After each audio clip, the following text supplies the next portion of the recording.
Oke, Assalamualaikum warahmatullahi wabarakatuh. Kali ini saya ingin mereview tentang keris pusaka Pasopati.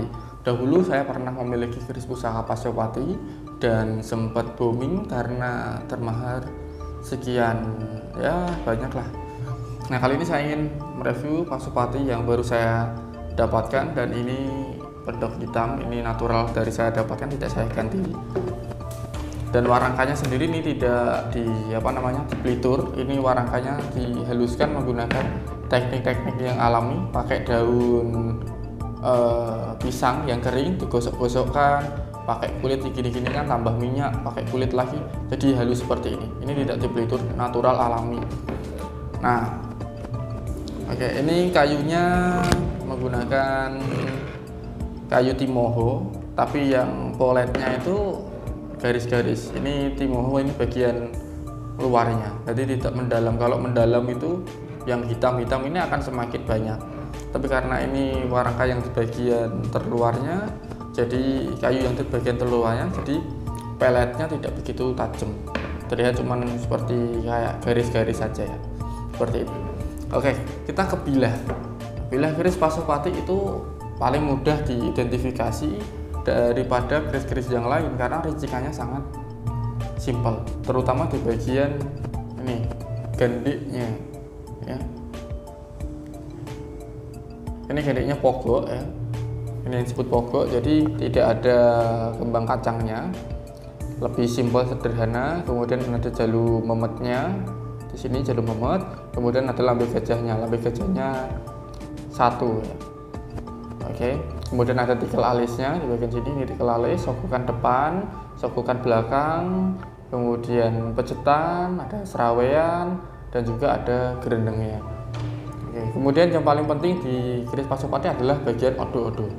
Nah, di bagian odo-odo ini menandakan keris pusaka tersebut tegas ya, konsepnya tegas.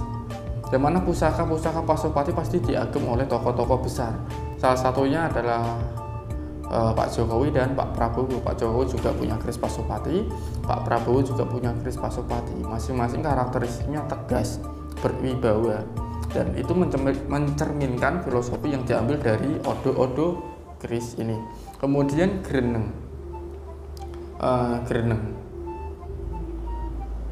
gereneng ini ada nama-namanya sendiri sebenarnya, ada tingil, ada pokoknya rondo, nunut, banyak sekali, ada nama-nama sendiri, dan itu mengandung filosofi sendiri.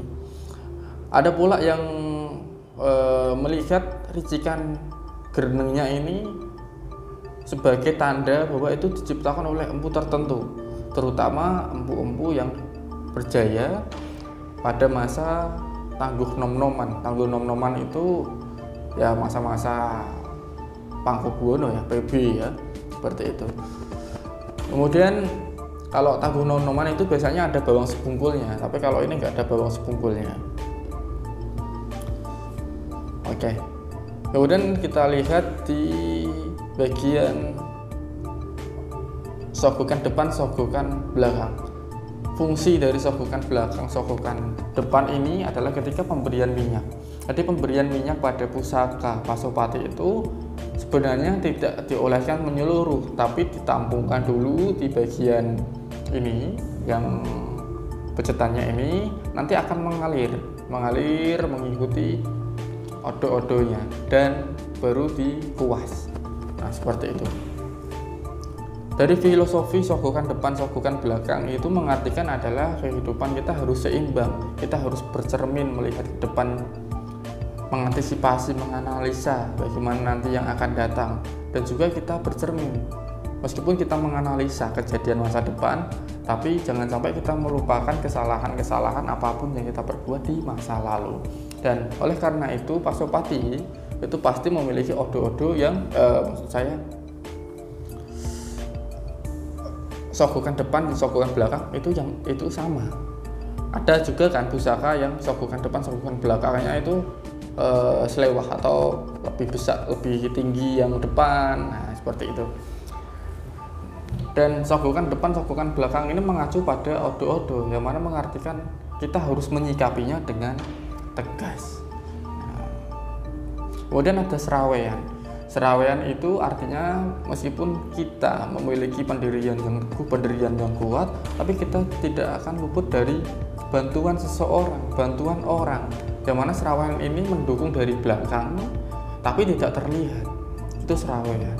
Jadi pendukung itu perlu. Oleh karenanya pusaka ini pasti identik dengan tokoh pemimpin, karena tidak luput dari pendukung dan memiliki pendirian yang tegas. Kemudian ada tikel alis. Tikel alis itu pandangan, ya, pandangan yang tajam.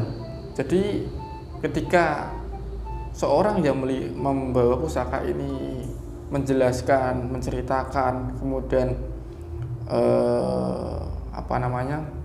kalau orang tokoh besar itu kan berbicara di publik, apapun yang dia katakan itu orang melihat itu kayak tegas sekali gitu, astes seperti itu.